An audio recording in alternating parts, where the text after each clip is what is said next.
Om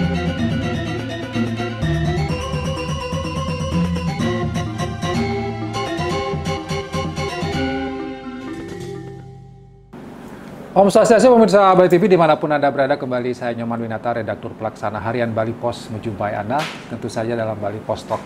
Kali ini kita kembali mengangkat topik tentang tenaga kerja asing ilegal. Nah ini karena ternyata muncul beberapa fenomena-fenomena baru, kejadian-kejadian baru, di mana ada salah satu beach club di daerah Badung yang mempekerjakan tenaga asing yang ternyata ilegal, terungkap ya. Dan saya akan wawancarai Guru Besar Fakultas Hukum Universitas Mahasiswati, Profesor Dr. Iwayan Gede Wiryawan, SHMA. Kita sapa dulu narasumber kita, Om Swastiastu, Prof. Om Swastiastu. Gimana kabarnya, Prof? Sehat? Baik, sehat-sehat selalu. Gimana, Pak? Ya, sehat ya, dan tetap semangat itu, Prof. Ya, situasi yang muncul sekarang di Bali bermacam-macam, termasuk tenaga kerja asing ilegal. Nah, kalau Prof melihatnya kan, apa sebenarnya yang terjadi pada Bali? Terutama pada kasus tenaga kerja asing ini. Karena apakah ini hal yang baru muncul atau memang sudah lama sebenarnya, Prof? Yang ilegal ini, tenaga kerja asing. Terima kasih, Pak Aman. Jadi fenomena tenaga kerja asing ini sebenarnya bukan fenomena baru. Tetapi dia seperti gumpalan gunung es yang dia akan selalu mengemuka dan menjadi boom di masyarakat ketika ada persoalan-persoalan yang mengikuti. Seperti kejadian waktu ini, ada viral di media sosial dan yang memperlihatkan bahwa ada ketidakcarean antara satu unit usaha dengan adat dan budaya Bali, sehingga dia merembet kepada terungkapnya tenaga kerja asing, jadi ilegal. Nah, pariwisata sebenarnya kalau kita berbicara mass pariwisata itu salah satu dampaknya kalau kita baca di beberapa referensi ini kan adalah munculnya fenomena tenaga kerja asing. Nah, khusus yang terjadi di Bali khususnya dan di Indonesia, sebenarnya pemerintah sudah mengeluarkan peraturan dari semenjak lama yang sampai sekarang itu ada PP nomor 34 2021 tentang pengaturan tenaga kerja asing yang sebenarnya cukup limitatif sebenarnya kalau melihat keberadaan tenaga kerja asing di Indonesia. Jadi tataran regulasi kalau kita lihat sebenarnya sudah sangat memadai, terlepas dari ketidaksinkronan pengkoordinasian bagaimana penegakan hukum. Jadi secara substansi aturan itu sudah kalau saya lihat itu sudah sangat memadai dalam, walaupun kita tahu regulasi itu tidak akan bisa sempurna. Artinya begini, Prof. Artinya sebenarnya kalau dari segi aturan yang mengatur keberadaan tenaga kerja asing, tidak hanya di Bali ya, Prof ya, tapi di Indonesia itu sebenarnya sudah ketat sebenarnya gitu, Prof ya.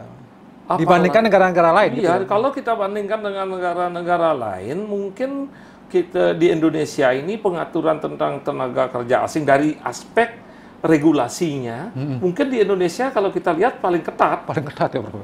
Nah, tetapi yang paling banyak terlanggar mungkin di Indonesia. Nah, karena apa? Di sana kita bisa melihat dari aspek hukumnya itu, di sana letak penegakan hukum. Kalau bicara penegakan hukum ini kan menyangkut ada struktur hukumnya itu siapa? Ya aparat penegak hukumnya, pelaksana hukumnya. Nah, di sana. Jadi sebagus apapun aturan hukumnya, kalau instrumen hukumnya ini tidak berjalan dengan baik, dia tidak akan berjalan dengan baik pula. Nah, yang selanjutnya itu ada dampak. Jadi budaya hukum. Apa yang dimaksud dengan budaya? Seolah-olah setiap usaha di Bali, kalau dia mempekerjakan tenaga kerja asing itu, dia dari omset bisnisnya akan meningkat. Itu budaya hukum jadinya. Jadi budaya para investor, budaya para masyarakat yang ada di Bali melihat ketika ada usaha mempekerjakan tenaga asing itu dianggap wah. Nah, padahal kalau kita bicara aspek hukum ketenagakerjaan kan tidak seperti itu. Jadi kita berpikir ada dampak-dampak sosial, dampak-dampak normatif yang harus kita pikirkan terhadap fenomena ini. Nah, keberadaan tenaga kerja asing yang sebenarnya ini melibatkan banyak sekali kementerian yang terlibat.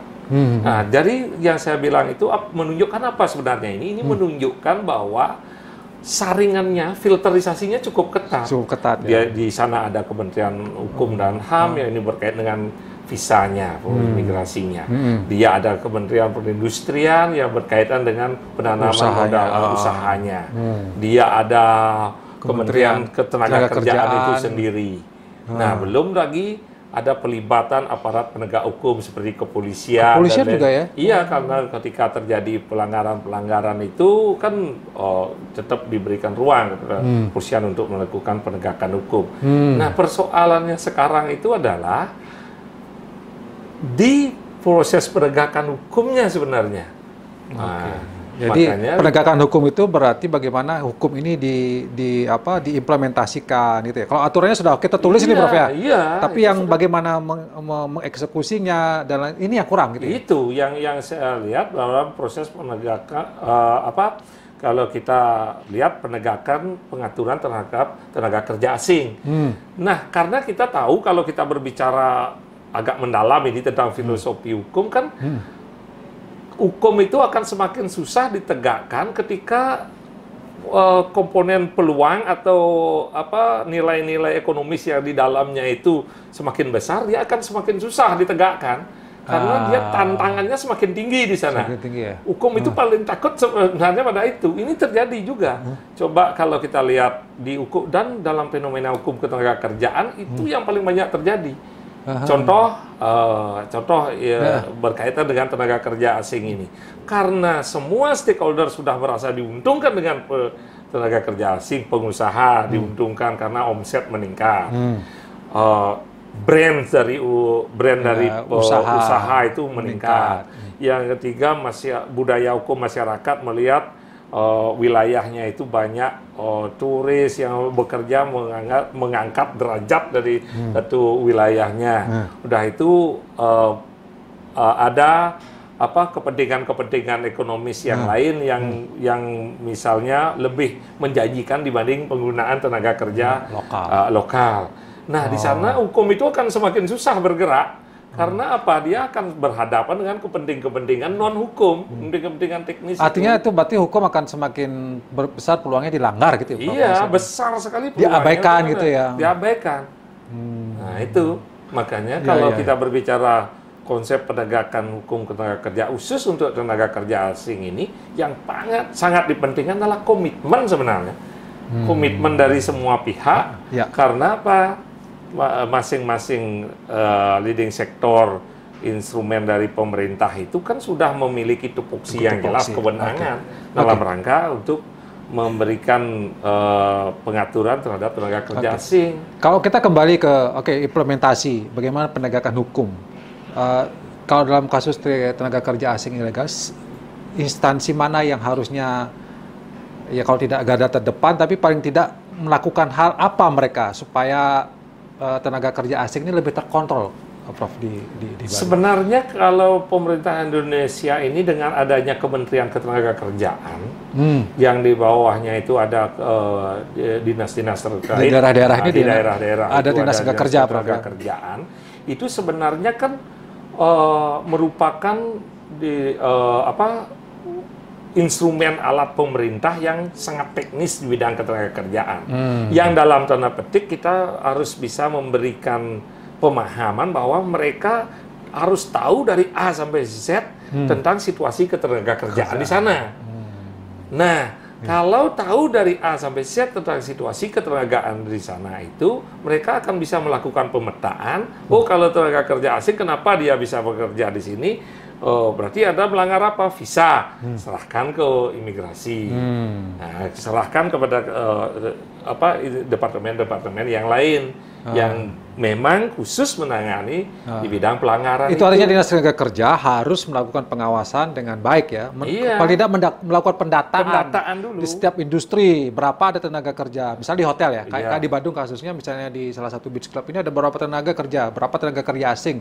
Apakah sudah punya legalnya ada nggak? Kalau nggak ada, langsung ditindaklanjuti gitu. Dan kalau kita hasil studi banyak mengungkapkan bahwa dari saya juga membimbing disertasi, membimbing tesis itu sebenarnya tenaga kerja asing itu sangat takut ketika mereka dilaporkan. Itu sangat takut ya. Karena apa? Itu kan kalau bahasa Balinya pengupo jiwonya ada di sini, sangat takut mereka. Kalau dia ketahuan ilegal itu dia sangat takut ya? Sangat takut sebenarnya. Karena beberapa studi menunjukkan seperti itu. Makanya kalau kita lihat dari hasil-hasil studi itu, kita bisa melakukan penafsiran ini. Sebenarnya letak persoalannya di mana, kan gitu. Jadi letak persoalannya. Apa jangan-jangan karena merasa takut, kemudian dimanfaatkan oleh oknum-oknum? Iya. Prof, ya? Bisa jadi ya. Itu bisa patut terjadi. diduga gitu ya, Prof. Makanya kalau saya dalam posisi sebagai akademisi menyarankan memang penegakan hukum terhadap tenaga kerja asing ini harus dilakukan secara konsisten, karena ini dampaknya sangat luas, menutup peluang-peluang dari tenaga kerja kita di Bali dan di Indonesia pada umumnya ini untuk masuk di sektor itu. Ambil contoh, dalam regulasi peraturan perundang-undangan yang sudah ditetapkan, tenaga kerja asing itu hanya bisa ditempatkan di sektor-sektor tertentu. Sudah ada itu, sektor apa aja yang bisa, dan di sana wajib ada transfer of knowledge. Dia harus didampingi tenaga kerja Indonesia. Itu aturannya? Itu aturannya ada di sana. Tapi dia tidak bisa di semua sektor. Sekarang ada contoh dia sebagai resepsionis, ada sebagai tukang pijat, dan lain sebagainya. Itu kan berarti tertentu saya, Prof, ya? Tertentu, memang ada batasan-batasannya di sektor apa, dan di sana wajib ada tenaga kerja Indonesia pendamping, TKI pendamping. Tenaga kerja pendamping itu dialah dia wajib melakukan transfer knowledge, pengetahuan kepada tenaga kerja itu, dan ketika sudah ada dalam proses transfer knowledge itu wajib ada pelaporan bagaimana tingkat perkembangan transfer knowledge itu. Nah, persoalannya sekarang itu kalau dia sudah masuk ke sektor-sektor yang dalam tanda petik tidak diperlukan transfer knowledge gitu, misalnya kan sebagai resepsionis, sebagai security dan lain sebagainya, gitu ya. kayak gitu, itu kan berarti sudah betul-betul tidak sesuai. Sebenarnya kalau mau tegas ditemukan yang ilegal, serahkan ke imigrasi, dan imigrasi langsung harus apa, Prof? Harus deportasi. Pasti gitu. Dia akan dideportasi. Karena nggak ada solusi lain ya? Tidak ada solusi lain. Karena ilegal itu ya? Karena sudah ilegal, tidak sesuai dengan visanya dia masuk ke Indonesia. Nah, di sana tetapi maksud saya ada konsistensi itu, proses masuknya visa yang mereka sebagai tenaga kerja asing nanti juga perlu kita betul-betul komit untuk bahwa mereka itu bekerja memang pada sektor-sektor tertentu. Kadang-kadang juga ada kasus yang menurut beberapa penelitian dari mahasiswa kami itu, bahwa mereka memang awalnya sebagai general manager, GM, akhirnya sampai di sini hanya sebagai asisten chef. Bahkan chefnya orang Indonesia, di sini ada asisten. Ada kasus begitu? Ada kasus-kasus seperti itu. Harusnya dia sebagai chef officer-nya, malahan dia tidak bisa apa-apa, dia menjadi asisten chef, ada juga jadi staf dan lain sebagainya. Di tataran formalnya, proses pengajuan visa dan lain sebagainya, memang karena apa, perusahaan juga memberikan rekomendasi dia sebagai apa di sana, sehingga kita tidak bisa menyalahkan pihak imigrasi atau pihak pemerintah Indonesia mengeluarkan visa seperti itu. Nah, makanya di sana saya bilang bahwa perlu komitmen dari semua pihak itu. Jadi kalau kita bisa simpulkan ini terjadi karena tidak konsisten ya, Pak? Ya, tidak konsisten dari semua stakeholder, semua. Makanya takutnya nanti kalau tenaga kerja asing itu mereka bisa bergelombang masuk ke kita itu, ada pertanyaan lain lagi, apakah betul mereka pada sektor-sektor yang memang diperbolehkan oleh regulasi, di mana di sana sektor itu adalah kemampuan dari tenaga kerja Indonesia dalam tanda petik belum memadai untuk itu, maka diperlukan tenaga kerja asing. Nah, di sana perlu pertanyaan besarnya, kalaupun kita sudah anggaplah sudah dia memang betul legal gitu loh. Kalau dia memang betul-betul legal, perlu dipertanyakan lagi legalnya. Apakah Anda bekerja di ini? Jangan-jangan dia hanya di resepsionis gitu. Saya resmi legal. Jangan-jangan saya hanya romboi gitu misalnya, kan yang itu tidak perlu transfer of knowledge dari mereka gitu. Jadi sebenarnya ketat, Prof ya. Iya. Oke, sebagai closing statement dari Prof. Fir, silakan, mungkin ada yang mau disampaikan kepada stakeholder, kepada siapa untuk solusi TKA ilegal ini. Ya. Saya sangat berharap sebenarnya penegakan hukum terhadap tenaga kerja asing ilegal ini memang harus dilakukan secara konsisten dan konsekuen. Dan ini memerlukan komitmen yang tinggi, tidak hanya dari pihak pemerintah, tetapi juga pihak swasta dan masyarakat sendiri. Di mana karena kami melihat bahwa ini berupa masifnya keberadaan tenaga kerja asing ini sudah kita anggap sebagai tidak hanya pelanggaran pada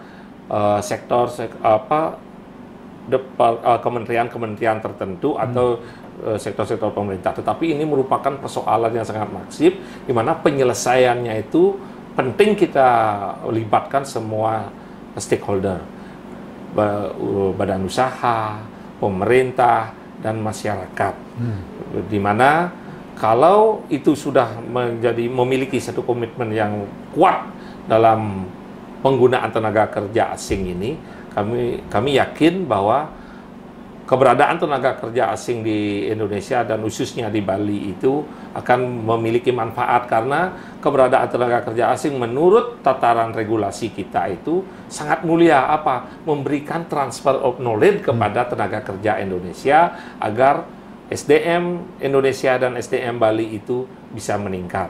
Itulah yang tidak terjadi sehingga diperlukan komitmen tidak hanya penegakan hukum secara parsial. Demikian dari saya. Terima kasih Prof. Fir atas pencerahannya kepada pemirsa, dan memang ini menjadi persoalan bersama di mana-mana ya, penegakan hukum ini yang betul-betul harus betul-betul menjadi konsistensi sehingga masyarakat Bali terutama dalam bidang ketenaga kerjaan ini bisa terlindungi dengan baik.